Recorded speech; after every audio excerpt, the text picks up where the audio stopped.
Shalom, selamat pagi Bapak Ibu Saudara yang dikasihi oleh Tuhan Yesus Kristus. Puji Tuhan, pagi ini kembali lagi kita mau membaca dan merenungkan firman Tuhan. Saya mengajak Bapak Ibu, mari kita berdoa terlebih dahulu. Mari kita berdoa. Terima kasih Bapa yang baik. Kami bersyukur dan berterima kasih untuk anugerah dan berkat yang Tuhan berikan bagi kami. Sepanjang malam hingga pada pagi hari ini, kami bisa bangun tidur kembali dalam keadaan sehat dan kuat. Dan ada kesempatan yang sangat luar biasa. Kami mau membaca dan merenungkan firman-Mu. Tolong buka hati dan pikiran kami. Terima kasih Bapa, kami sambut firman-Mu pada pagi hari ini penuh dengan ucapan syukur. Haleluya. Amin. Injil Matius pasal 19 ayat 16 sampai dengan ayat yang ke-26.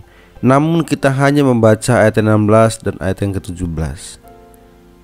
Ada seorang datang kepada Yesus dan berkata, "Guru, perbuatan baik apakah yang harus kuperbuat untuk memperoleh hidup yang kekal?" Jawab Yesus, "Apakah sebabnya engkau bertanya kepadaku tentang apa yang baik?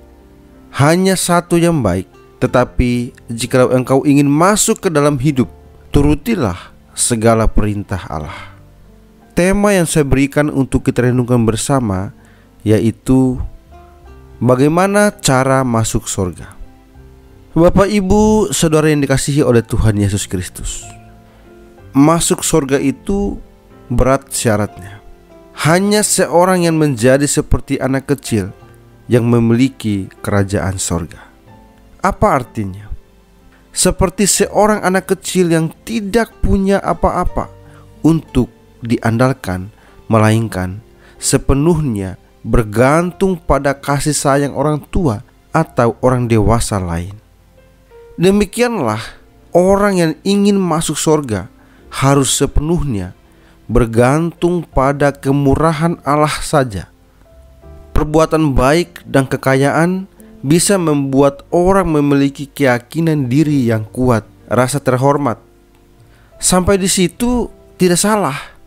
Tetapi bila kebaikan dan kekayaan dijadikan modal untuk menuntut hak masuk surga, jelas salah besar.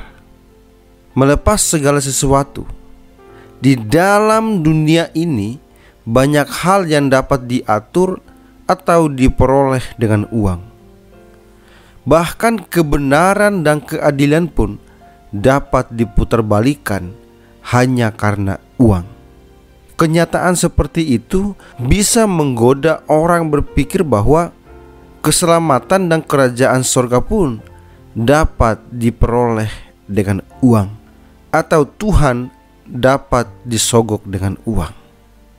Bapak Ibu Saudara yang dikasihi oleh Tuhan Yesus Kristus, mengapa manusia mencintai uang? Uang dapat memberikan berbagai kenyamanan hidup. Dengan uang, manusia dapat membeli dan menikmati apa yang diinginkannya. Uang tidak lagi dilihat sebagai sarana untuk berbuat kebaikan, melainkan candu yang membuat orang mengumpulkan kekayaan sebanyak mungkin. Tidak diketahui dengan pasti apa motif orang kaya itu bertanya kepada Yesus. Ia menyapa Yesus sebagai guru yang baik dengan harapan mendapat petunjuk soal kehidupan kekal. Selama ini orang tersebut beranggapan bahwa upaya manusia dalam menjalankan hukum Taurat dapat menjamin hidup kekal. Ia tidak memahami bahwa hukum Taurat tidak menyelamatkan, hanya membuat seseorang menjadi pribadi yang lebih baik. Lagi pula, kehidupan kekal tidak dapat dibeli dengan uang maupun perbuatan baik, melainkan anugerah Allah.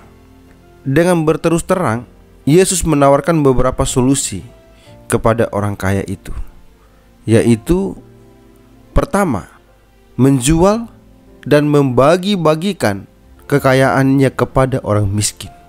Yesus mengajar orang itu agar memiliki harta abadi daripada harta duniawi. Kekayaan duniawi hanya memenjarakan hati seseorang berpijak di atas 2 perahu. Sedangkan harta surgawi membebaskan orang dari kemelekatan. Kedua, mengikut Yesus artinya mengabdi dan menyerahkan seluruh hidupnya kepada Allah dan kerajaannya. Yang terjadi adalah orang kaya itu lebih mencintai hartanya daripada kerajaan surga, tetapi pergi dengan kecewa karena tidak mau melepaskan harta miliknya. Ketika orang muda itu mendengar perkataan itu, pergilah ia dengan sedih sebab banyak hartanya. Jadi kehidupan kekal tidak berbicara soal kemampuan manusia untuk berbuat baik, melainkan karya Allah dalam diri orang yang merespons anugerahnya dalam Kristus. Allah tidak melarang umatnya untuk memiliki kekayaan dan hidup makmur.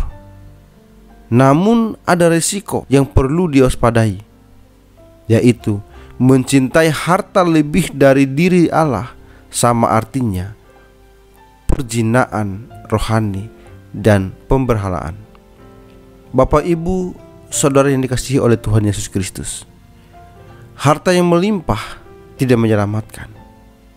Berdoalah agar Allah menerangi hati dan pikiran kita untuk memahami bahwa harta abadi adalah Kristus. Amin. Tuhan Yesus memberkati. Mari kita berdoa. Terima kasih Bapa yang baik. Kami bersyukur dan berterima kasih kami kembali dikuatkan lagi oleh kebenaran firman-Mu. Bapa, biarlah firman-Mu itu bukan begitu berlalu saja, melainkan firman itu kami dapat mengaplikasikan dalam kehidupan kami hari lepas hari. Saat ini kami akan kembali untuk menjalani setiap aktivitas kami. Bapa, tolong pimpin dan bimbing kami, sehingga apapun yang kami lakukan hanya untuk mempermuliakan nama-Mu saja. Di dalam nama-Mu Bapa kami berdoa dan bersyukur. Haleluya. Amin.